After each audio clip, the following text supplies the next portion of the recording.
Hey guys, how you doing today? I'm back today to do a vinyl finds video. I guess most of these are online purchases, mainly I guess from Discogs or Amazon. So let's get started. I got quite a few here. We have the Swedish band Dunyan, Ta Det Lugnt, their most well-known album. I showed this album as part of Bill's last, or I think his 300 subscribers contest. I think it was his last contest. Sort of like a through the years kind of contest. And I showed the CD of that, and then I found it for a relatively good price, I think 35-ish or so on Amazon, which is a good price for this album because now it's going for like 70 something. Not quite sure why such a high price for this, but I managed to get it probably at the lowest that I've ever seen it for. So most of you guys know Dunyan, Swedish psychedelic band who sing really in Swedish. Some titles have English. Some of the songs have English titles, but the majority are Swedish. But you know, even if you don't understand the language, it's still some pretty good neo-psych music here. I think Tame Impala are pretty big fans of these guys as well, and there's some similarity in their sound for sure. So next, one of my top 20 bands and a recent reissue of their EP. This is Primus, Animals Should Not Try to Act Like People. This is a 5-song EP that they released, I think it was back in 2003, excuse me, when they had their first reunion with drummer Tim Alexander. So they had a string of about 6 albums, the first 4 with Tim Alexander on drums. He left the band, was replaced by Brain Mantia for a couple of albums. Then that lineup broke up and they reformed in 2003 with Tim Alexander. This is excellent classic Primus stuff. Again, 5-song EP. I guess the most well-known track off of this is My Friend Fats. I've had this on CD for a few years, so I was pretty familiar with this.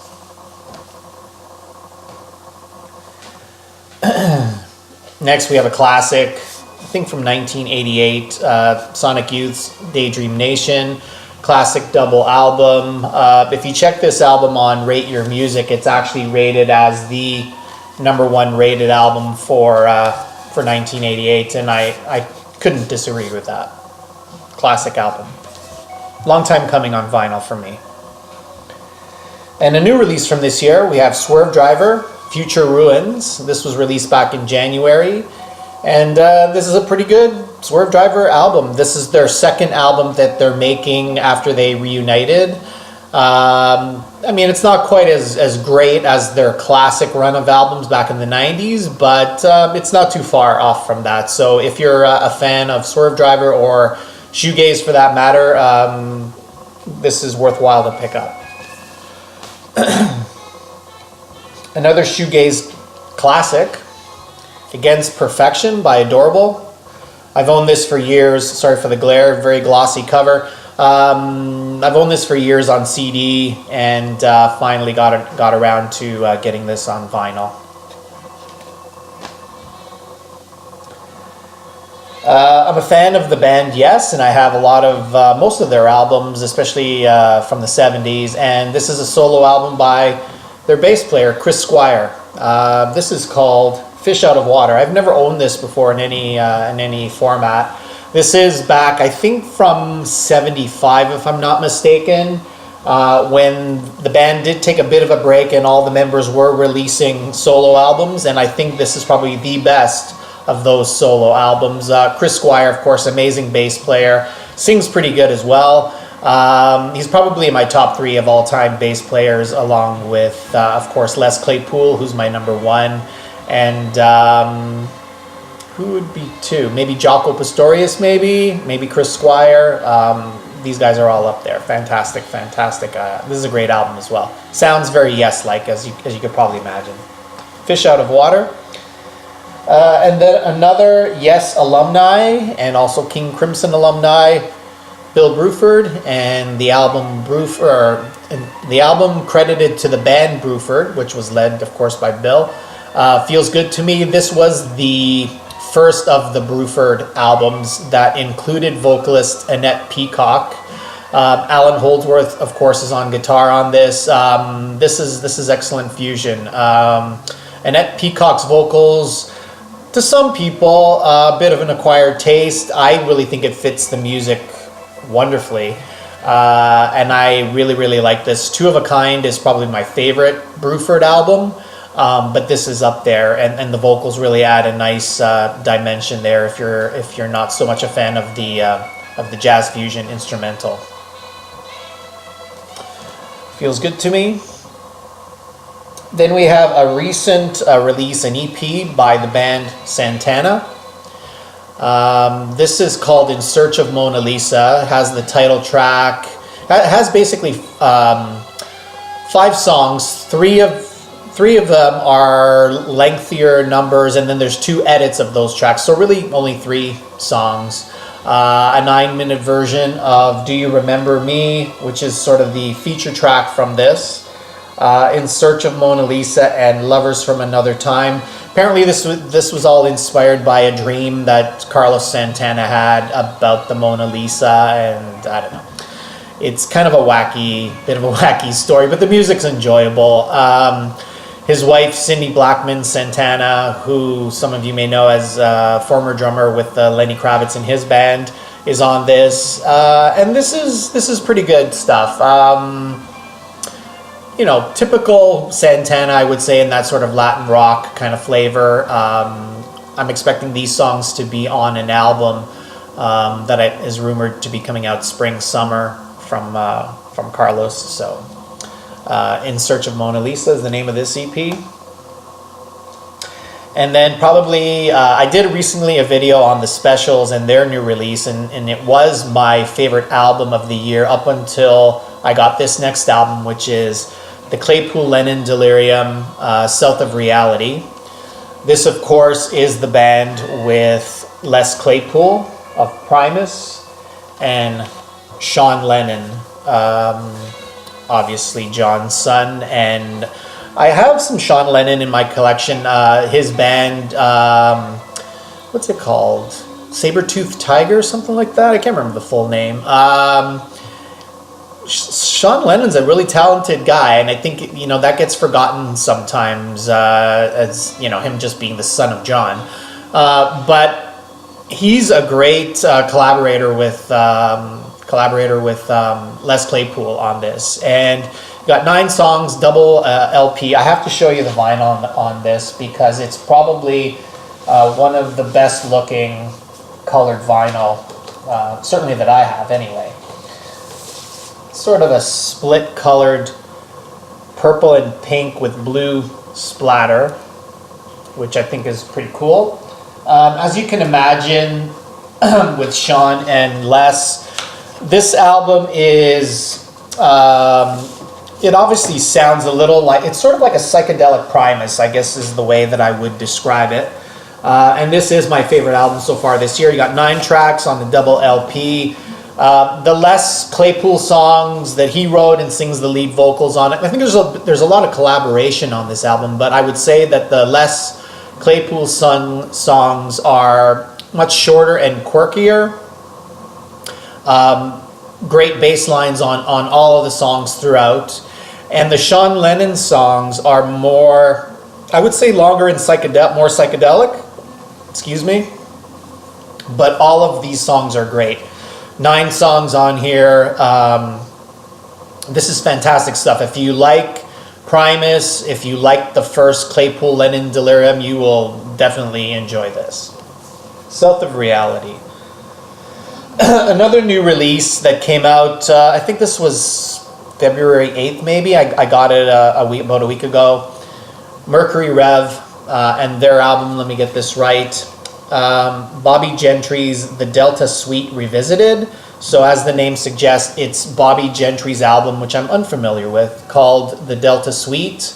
And it's been revisited by Mercury Rev, who's providing the instrumentation here. And I think there's 10 female guest vocalists on this album. This is great stuff. It's got sort of a country-ish psychedelic tinge to it. Some of the noteworthy names, which is, I first became aware of this album because I like Mercury Rev, and I thought, oh great, new Mercury Rev album.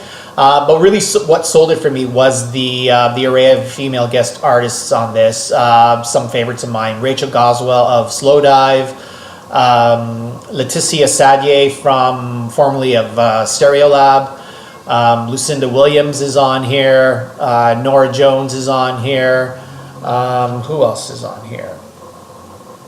Hope Sandoval, of course, of Mazzy Star is on here. So fantastic stuff. A great collaboration between all these female artists and Mercury Rev. Then a classic that's been a long time coming to complete my early Echo and the Bunnymen collection. We have Echo and the Bunnymen's 5th album, their self-titled album, which is known to fans as the Grey Album. This is the album with the big hit Lips Like Sugar. I think this was out around 85, 86, 87-ish. And it was the last of the first 5 of the original lineup that I needed from Echo and the Bunnymen, and I just love that classic picture on the cover. So the Grey Album by Echo and the Bunnymen. Then another classic album. I'm almost there in completing my Jam collection. We have Sound Effects. This is the Jam's 5th album, I want to say, just before The Gift, and I guess the most well-known song on this is That's Entertainment. So the Sound Effects. I don't know if this is the cover or if this is the cover. I've always known this to be the cover when I've owned the CD, but the price and everything was stuck on here as if this was the cover. So I'm not sure if one is like a Europe cover and one's a North American cover, but you know, I'm treating it as, you know, this is the cover that I'm familiar with. And then a bit of a grail for me, Luna Penthouse. This is the deluxe edition. Luna, of course, the band led by Dean Wareham, formerly of Galaxy 500 fame. The 2 main albums for Luna, as far as I'm concerned, is Penthouse and Bewitched. And I think it was Rolling Stone had this album as one of their top albums of the 90s. And I mean, certainly I'd vouch for that. Like I said, this is the deluxe edition, which includes the album proper, plus a second disc of different mixes, some alternate tracks, unreleased tracks, that sort of thing.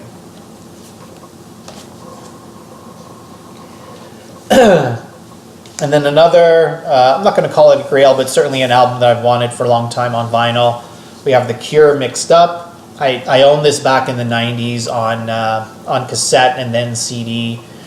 Played the hell out of it. And this is the half-speed master, and it sounds fantastic. There's an amazing bass sound and separation of instruments on this, and it's just amazing. It's a double album of 12 songs, 3 songs aside, but these are all mixes. Remixes, so the songs are rather lengthy, so you're not feeling that you're getting up too frequently to flip the record, because they are such long songs. So this is a true double album length, and I've always loved this cover. Like, that artwork is just amazing. At the time, of course, it included what was then the new track on this, which is Never Enough. Which is a fantastic song, but it covers Disintegration quite well, with 4 songs off of there, and also a lot of songs off Kiss Me, Kiss Me, Kiss Me, and 2 earlier tracks with The Walk and A Forest. Great stuff from The Cure. And last to end, finally got my first My Bloody Valentine on vinyl. Isn't anything. Got this for $20, which I thought was a good price. I had heard bad things about the plain recordings label. So I think this is a 2003 reissue from that label. I don't know if it's just my ears or what it is, but I don't hear anything wrong with this. I don't know what everybody else's experience has been with that. I think Dean over at Grandma's Handbags once did a sort of a comparison of Loveless with the 2003 reissue and the most recent reissue, and I think it was agreed that the 2018 or 17 version sounded better, and but I don't hear anything wrong with this, so I'm pretty happy to pick this up for $20, my first My Bloody Valentine on vinyl. Okay guys, that's it for today. Thanks a lot for watching.